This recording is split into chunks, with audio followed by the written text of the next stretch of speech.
Humayun Ahmed sir বলতেন, পৃথিবী শূন্যস্থান পছন্দ করে না। তিনি বলতেন, কিছু না কিছু, কেউ না কেউ শূন্যস্থান পূর্ণ করে দেয় কিংবা দখল করে নেয়।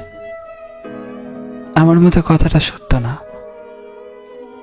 কিছু শূন্যস্থান আজীবন শূন্যই রয়ে যায়। পুরো একটা পৃথিবী ঠেলে দিলেও সেসব শূন্যস্থান আর পূর্ণ হয় না, কিছুতেই হয় না, কোনোদিন হয় না।